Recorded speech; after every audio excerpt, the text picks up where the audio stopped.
টঙ্গীর তুরাগ নদীর তীরে শুরু হয়েছে ৫৮তম বিশ্ব ইজতেমার প্রথম পর্ব। এরই মধ্যে সেখানে অনুষ্ঠিত বৃহত্তম জুমার নামাজ আদায় করেছেন লাখো মুসল্লি। শান্তিপূর্ণ ও নির্বিঘ্নে ইজতেমা করতে ব্যাপক প্রস্তুতি নিয়েছে প্রশাসন। বিস্তারিত বিপ্লব আহসানের রিপোর্টে।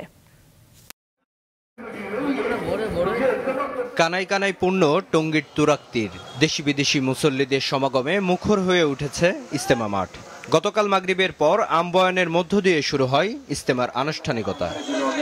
আজ ফজরের পর বয়ান করেন পাকিস্তানের মাওলানা জিয়াউল হক। জুমাবার হওয়ায় ঢল নামে মুসল্লিদের।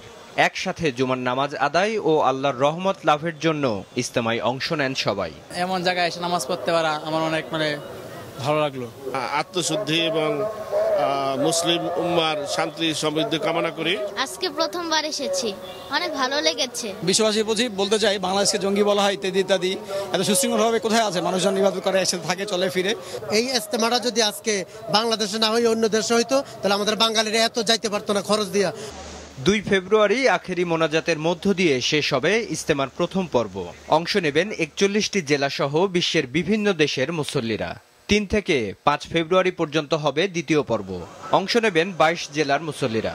এই ২ পর্বই হবে মাওলানা জোবায়ের অনুসারীদের এবং শেষ ধাপে ইজতেমা করবেন সাদ অনুসারীরা। আরবিতে মাগরিবের নামাজের পর অর্থাৎ সূর্যাস্তের পরেই দিনের পরিবর্তন হয়ে যায়। যেহেতু আমরা আরবি তারিখটাই ফলো করি, অর্থাৎ গতকালকে বৃহস্পতিবার মাগরিবের নামাজের পরে শুক্রবার দিন শুরু হয়ে গিয়েছে। আমাদের সেই হিসাবে শুক্রবার দিনেই আমাদের ইজতেমার আনুষ্ঠানিকতা শুরু হয়েছে।